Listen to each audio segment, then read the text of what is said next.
안녕하세요. 여의도 호랑이 권혁중입니다. 자, 오늘은요, 지금 이제는 쇼핑몰에 대한 이야기, 그 중에서도 이제 4대 보험 이야기를 좀 하려고 해요. 한마디로 생각지도 않았던 건강보험료와 아니면 국민연금이 날라대더라. 뭐 이런 어떤 질문들을 많이 주시죠. 맞습니다, 여러분. 여러분이 사업자라면 무조건 나와야 되는 게 의무가 뭐냐면 건강보험료와 이제 국민연금은 내는 거예요. 우리가 보통 사업자란다 그러면 네 가지 4대 보험이 있죠. 우리가 근로소득자도 마찬가지고 뭐가 있죠? 건강보험료, 국민연금, 산재, 그다음에 고용보험 이렇게 들어갑니다. 근데 여러분은 기본적으로 사업자이기 때문에 운영자이기 때문에 1인 사업자 같은 경우는 뭐 산재나 뭐 고용보험료 이런 건 없죠. 하지만 공통적으로 들어가는 게 바로 건강보험료와 국민연금은 무조건 내셔야 되거든요. 근데 건강보험료와 국민연금에 대해서 겁낼 게 없어요. 대부분의 창업이라든지 이제는 교육기관이 국민건강이랑 국민연금을 얘기를 안 합니다. 왜 그러냐면 이거 얘기하면 다들 사업 안 하실까봐, 창업 안 하실까봐. 근데 그러면 안 되죠, 사실. 건강보험료와 국민연금을 정확히 이제는 말씀을 드릴게요. 어떤 차이가 있는지, 어떤 기준인지. 먼저 건강보험료만 좀 설명해 드리겠습니다. 이제 사업자가 된다면 건강보험료를 내셔야 되는데, 건강보험료는 기본적으로 두 가지로 나눠집니다. 국민연금도 마찬가지죠. 직장가입자와 지역가입자가 나눠집니다. 직장가입자의 기준은요, 직장 다니시는 분들, 한마디로 근로소득이 있는 근로소득자가 뭐냐, 직장가입자입니다. 지역가입자는 뭐냐면 직장가입자가 아니신 분들을 다 지역가입자라고 얘기를 해요. 한마디로 근로소득이 없으신 분들은 지역가입자입니다. 근데 문제가 뭐냐면요, 연금과 기본적으로 건강보험료 기준은 뭐냐면 연봉으로 따져요. 연봉 플러스 재산. 근데 그 재산도 엄청나게 상위 뭐 10% 정도가 되지 않는 이상은 재산으로는 안 따지고요. 대부분 기준이 연봉 기준으로 나옵니다. 내 연봉이 5천이다. 그럼 5천만 원에 대한 건강보험료와 국민연금이 나오는 거예요. 그렇기 때문에 내가 아무리 웬만한 재산이 있어도, 내가 아파트가 고가하고 차도 외제차고 이럼에도 불구하고 뭐가 되죠?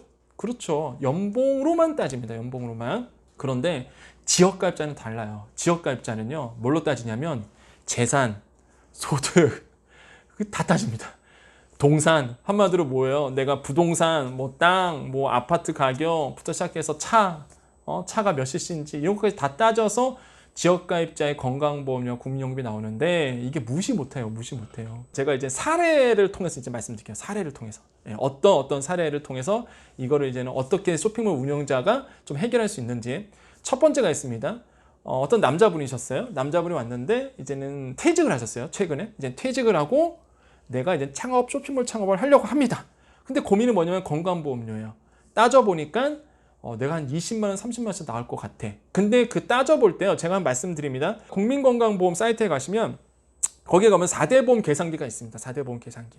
거기에 가시면은 내 재산 아니면 내 소득 이런 거 넣으면 어느 정도의 기본적으로 나의 그 예상치가 나와요. 금액. 이거 볼 수 있는데 해보니까 뭐야? 막 30만 원, 막 20만 원씩 매달 나게 생겼는 거야, 내가. 그럴 경우가 있습니다.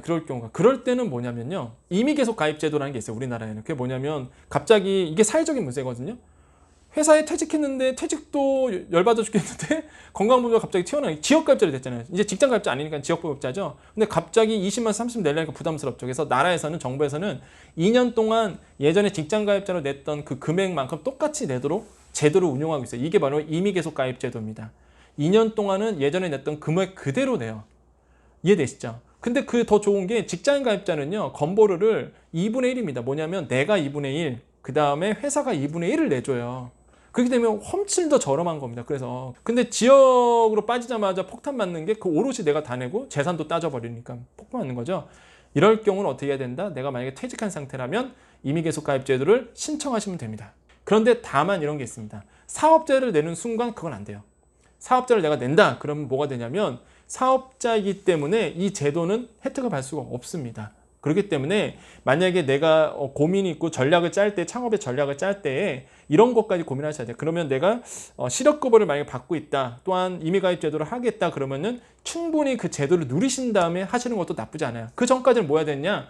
그 돈 아껴갖고 뭐 하나요? 그렇죠, 교육 받으시면 됩니다. 창업에 대한 교육, 그 다음에 창업에 대한 스터디, 내가 해야 할 방향성에 대해서 그 사이에 이제 스터디를 하시는 거고, 내가 혜택을 받을 수 있는 부분은 좀 받아야 되겠죠? 그래서 이런 부분도 있겠다라고 말씀을 드려요. 저는 이런 질문이 있었어요. 저는 얼마 전까지 직장을 하다가 현재 사업자 등록까지 마친, 이분은 사업자 등록까지 이제 마친 상태죠. 현재 건강보험료가 너무 많이 나와 걱정입니다 라고 되어 있네요. 자, 이런 부분은 어떻게 해야 하냐? 방법 없습니다, 여러분. 사업자 등록을 내셨기 때문에 무조건 내 재산이 많고 소득이 많다 그러면 당연히 그 비례해서 낼 수밖에 없는 상황이에요. 여러분, 자산가들이 어떻게, 이게 솔직히 건강보험 허점이에요. 이게 허점이 뭐냐면, 내가 만약에 근로소득이 있으면 어떡할 거야? 그러니까 내가 직장가입자로 돼 있으면. 그러니까 빌딩주들, 자산가들은 이제 꼼수가 뭐냐면, 사실 친구 회사의 경비원, 그죠? 친구 회사에 그냥 매일 뭐 이렇게 월급 한 최저시급 이상만 해갖고 뭐 하죠? 직장가입자로 만들어 놓죠. 그럼 그대로 나오거든요. 아, 이게 문제죠, 사실. 우리나라의 제도의 문제인데, 이런 편법을 하는 분도 있어요. 근데 제가 권유드리지 않습니다, 여러분. 내셔야 될 건 내요. 이거 하라는 얘기 아닙니다, 여러분. 저거 이거 하시면 안 돼요. 예, 저도 그런 건 안 합니다. 안 하는데, 그런 사례가 있대더라, 이거죠. 그러니까 여러분 조심하셔야 된다. 또 질문이 뭐냐면, 저는 건강보험이 부모님 아래에 들어가 있었는데, 사업자 내자마자 건강보험료가 나오죠. 이거 어떻게 해야 될까요? 라고 말씀을 드려요. 한마디로 이제는 건강보험료를 내가 안 내다가, 한마디로 아버님 밑에 있기 때문에 내가 안 내다가, 이제 내가 사업자를 내가 된다 그러면 이제 난 독립적인 객체이기 때문에, 사업자이기 때문에 내 이름으로 나옵니다. 내 이름으로. 근데 제가 여기서 이제 오해가 많아요. 그럼 저도 20만 원이 나올까요? 뭐 저도 30만 원이 나올까요? 그렇지 않습니다, 여러분.